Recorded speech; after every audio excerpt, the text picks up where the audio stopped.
All right, welcome everyone, 5:30, so we can get going on the PIM number 2 for the Waunakee Extension Project. I'd like to thank you for joining us this evening. My name's Aaron McFarland. I'm a project engineer here at Madison Metropolitan Sewerage District. I'm joined by Tom Stetzer with Strand Associates. He is our engineering consultant, and Lisa Coleman, who is the Director of Engineering at the district. Before we get started with our presentation, I'm going to hand it over to Janelle to go over our virtual meeting guidance and some housekeeping items. Thank you, Aaron. Good evening and welcome to the second public information meeting for the Northeast Interceptor Waunakee Extension Sewer Project. Before we get started, there are a few housekeeping rules we ask everyone to please abide by to assist us in having a very productive and orderly meeting. So number one, please enter your first and last name in the participant panel. Number two, due to the high volume of participants, all participant microphones have been muted for tonight's meeting. We ask that you please submit your questions to the meeting host through chat. For those that are not very familiar with chat, the chat feature can be found if you kind of hover on the bottom and look towards the bottom of your page. There's a button that says chat. So you're going to want to make sure you're messaging the meeting host with any questions you may have. Those questions will be addressed during the Q&A portion of this meeting. As a reminder, this meeting is being recorded and will be available on the district website by October 25th. You should all see a link to that project website in your chat that you can feel free to write down or access to get additional project information. So with that, let's have a great meeting, and thank you everyone for attending tonight's meeting. Thank you. All right, thank you, Janelle. All right, we'll begin our presentation. This evening, we plan to share some project background and some project updates. We'll show you our selected route for the corridor. We will review the next steps for the project, as well as answer any questions that you may have at the end. As you can see on the first slide, the project will be split up into 3 phases. Phase 1, which is from roughly County M to the Savannah Village neighborhood, is currently in design with construction starting next year. Phase 2, which goes from the Savannah Village neighborhood north into Waunakee, is anticipated around the year 2030, and then phase 3, which is the north and the southern portions of the project, are anticipated around the year 2040. So we'll go through the agenda.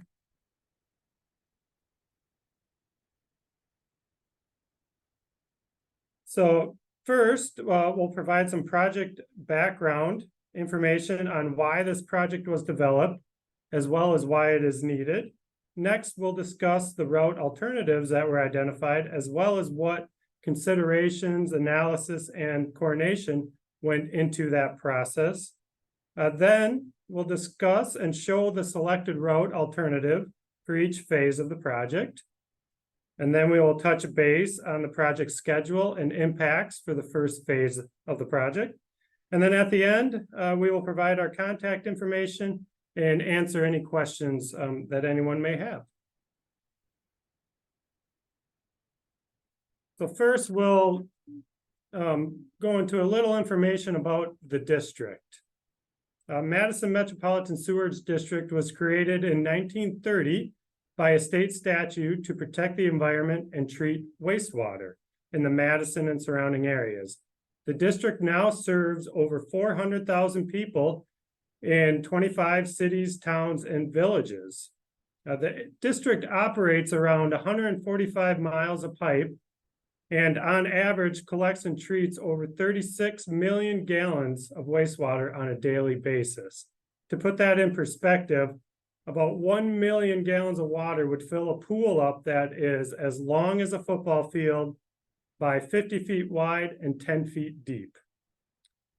So as you can see on the light blue lines around our map, we have a underground network of pipes that collects and conveys the wastewater. This is conveyed from the village of Waunakee and town of Westport, as well as surrounding areas.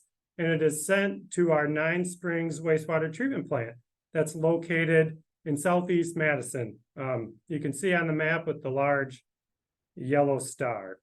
The wastewater goes by gravity and at times by pressure. Most of the time it's both. The district's gravity sanitary sewers are known as interceptor sewers, and these are what serves the village of Waunakee and town of Westport. A lot of communities within the district are growing, including Waunakee and Westport. In some of these areas, the underground network of pipes needs to be updated to keep up with the growing populations. Now I will let Tom with Strands share more specific details about the Waunakee extension system and the project details. Yeah, thanks, Aaron.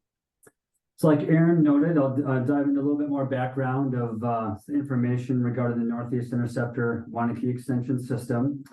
So the NEI Waunakee extension system is located between the Yahara River and the Village Center Pond in the village of Waunakee, as you can kind of generally see up on the screen. The Interceptor traverses lands in the city of Madison, town of Westport, and village of Waunakee. The system is a range of 10-inch to 30-inch concrete sewer that was constructed back in 1971 and is approximately 26,000 feet long. Also, as Aaron noted earlier, the first and most critical time-sensitive phase is phase 1, generally shown in green on the map. That project is approximately 9,000 feet long and is in need of additional capacity before 2030. There's other phases that are anticipated to reach capacity by 2030, which is the phase 2 areas in blue, and beyond in 2040, which will be the phase 3 areas in pink on both ends of the project. It is anticipated that an additional needed capacity may be achieved with either a relief sewer constructed parallel to the existing sewer or with a replacement sewer that's sized for future flows. But in most cases, it's a combination of these two things.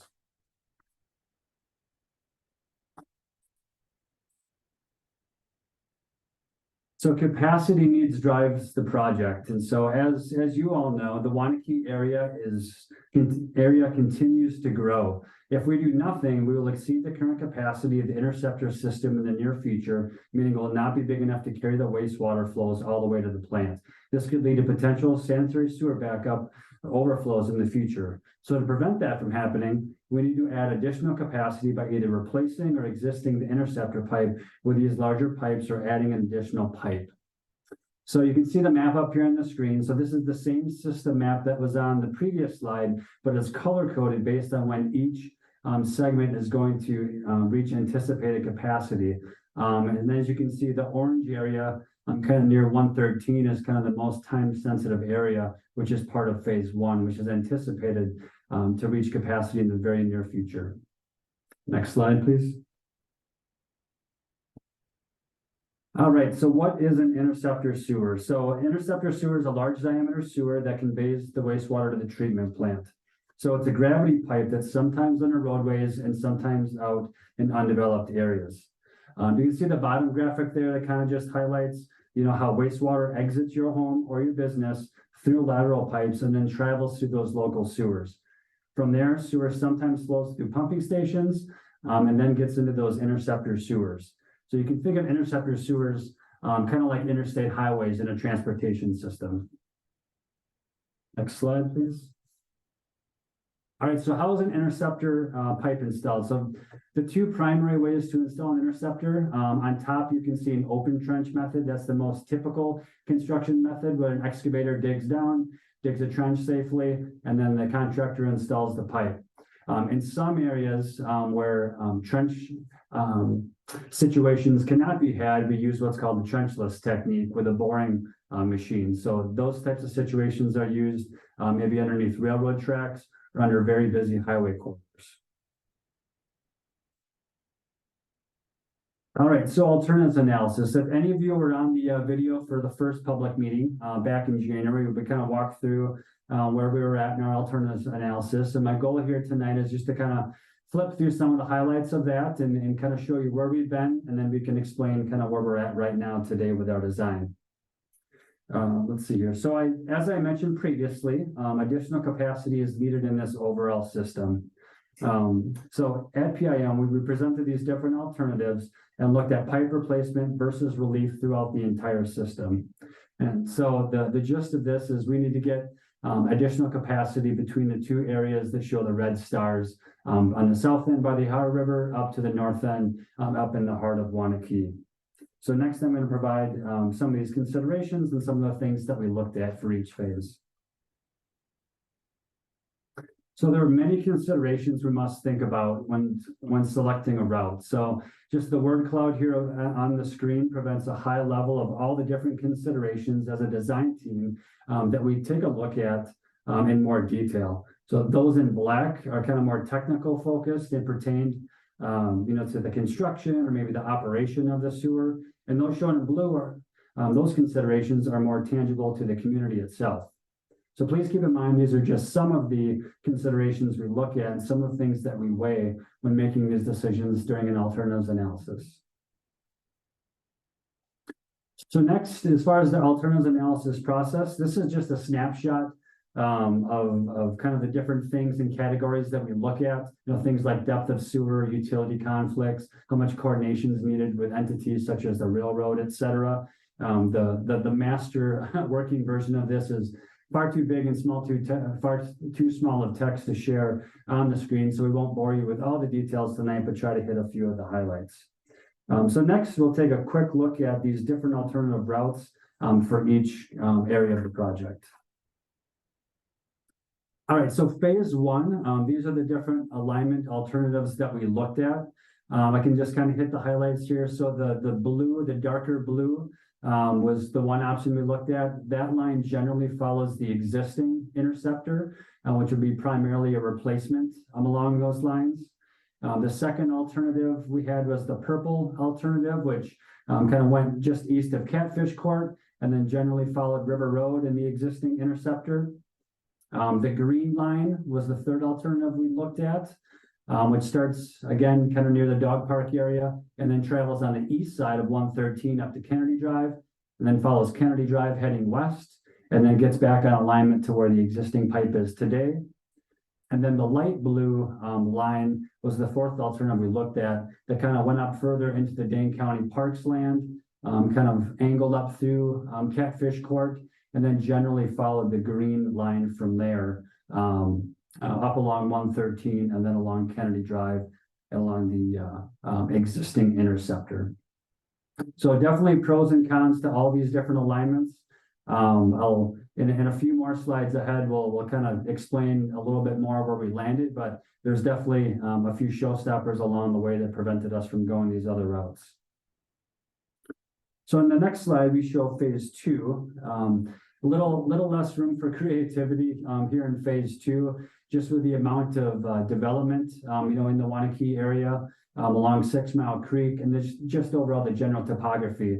As we mentioned, these interceptor sewers are all gravity pipes, and so they need to be low in the lower areas of the surrounding lands.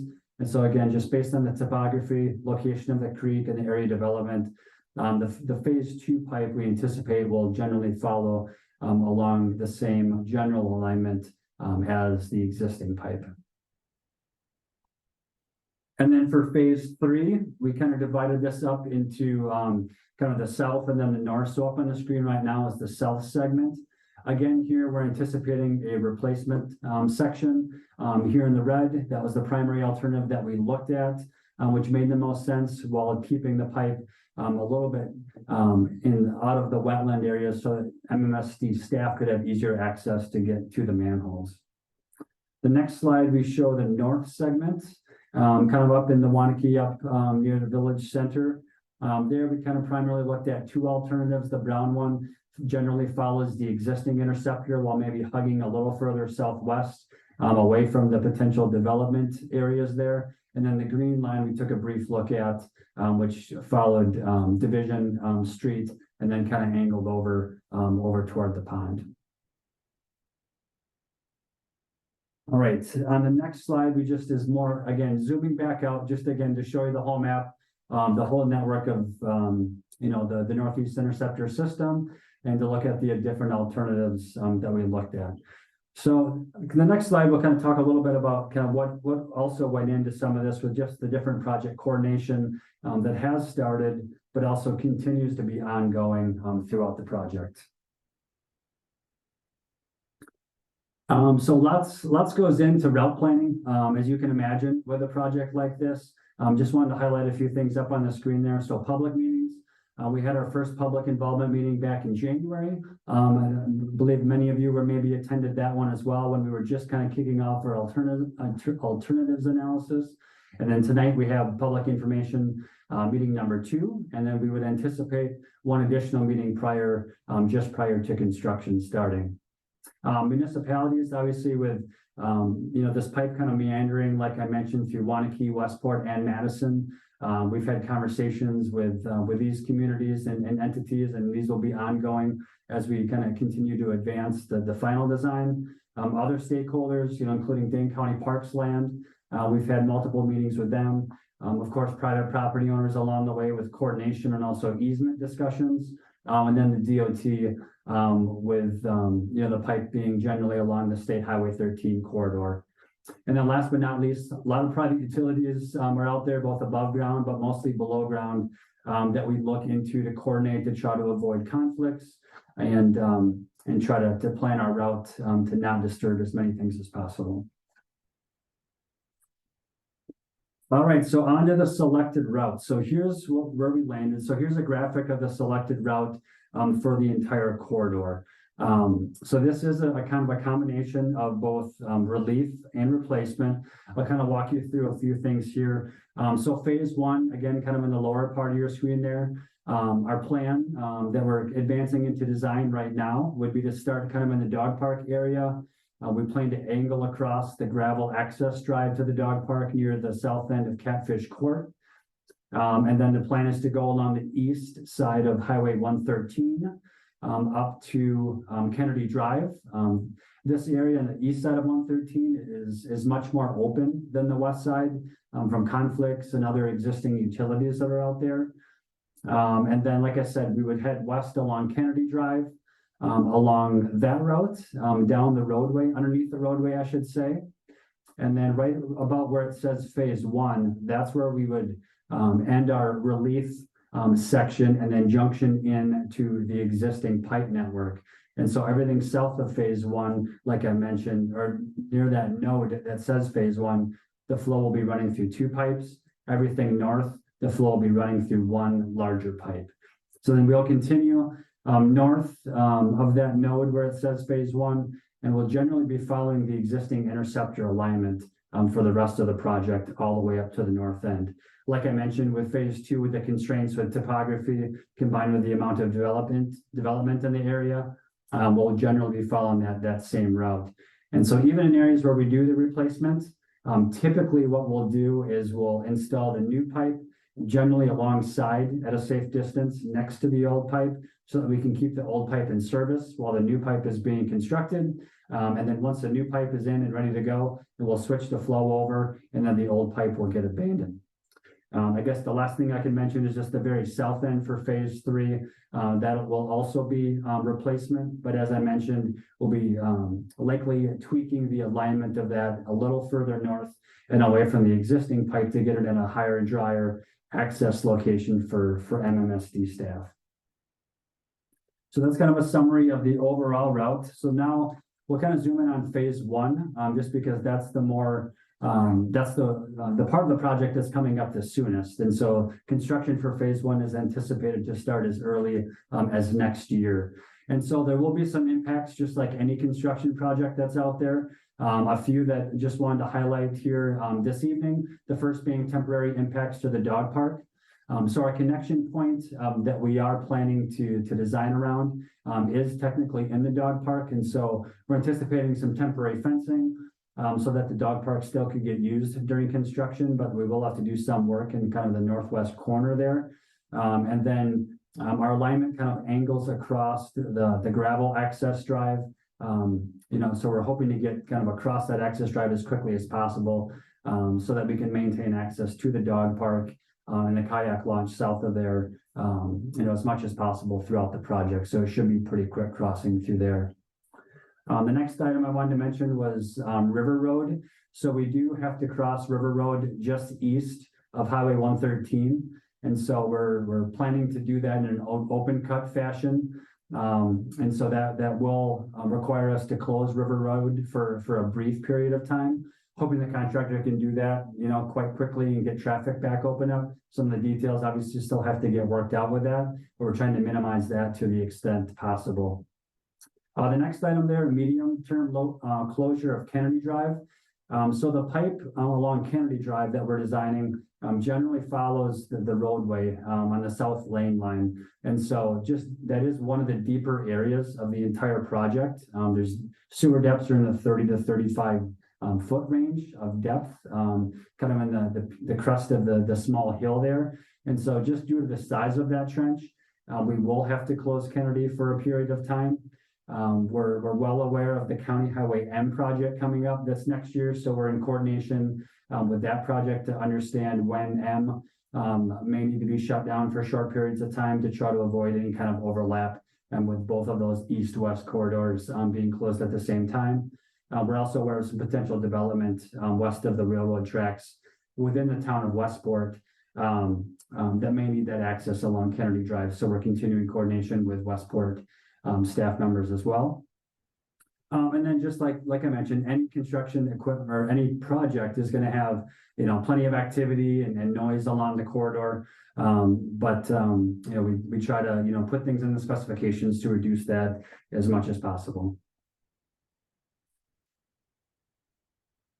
So as far as timeline for phase one, as Aaron and I both mentioned, those future phases, phase 2 and phase 3 are out a little ways yet. Phase 2 is out around 2030. Phase 3 is out around 2040 years. So this phase 1 will come in much quicker. So looking back a little bit, back in 2022, we did the alternatives analysis and we're working through that process. We selected our alternative earlier this year and kind of dove into the more detailed design, which is continuing today. You can see the star up there on the screen are the public involvement meetings, which leads us to tonight's meeting. We're actively working through the easement process with private property owners, and that has been activated. So and the goal here is to get to a point this winter where we can put this project out to publicly bid with construction to start sometime in the first half of 2024 is our goal. And based on just the length of pipe and the depth and kind of the amount of groundwater out there and things like that, we're anticipating that this construction would go also into 2025. And of course, along the way, plenty of coordination and communication to continue, with all the project stakeholders and representatives from the communities.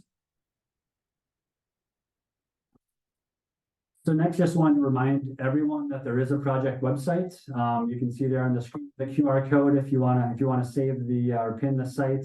The recording from the first PIM is loaded up there for you to view. I think by next week or so, the recording for this PIM will also be up there if you want to share. Otherwise, there's our contact information is up here, and there's plenty of opportunity to look for updates kind of along the way. With that, I guess I'll turn it back over to Aaron to wrap up before we dive into some more questions.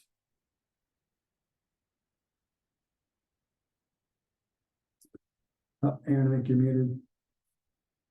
Yeah, thanks, Tom.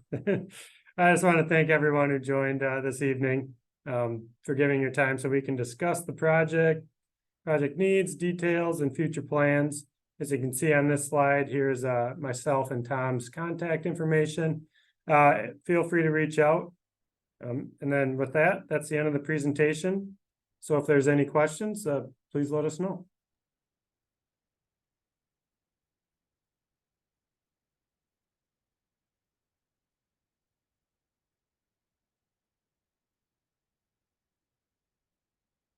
No questions so far.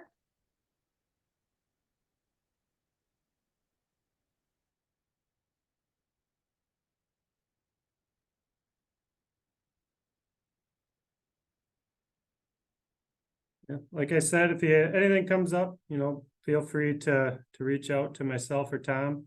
Just one last chance. Any Anyone have questions or anything they want to ask or bring up?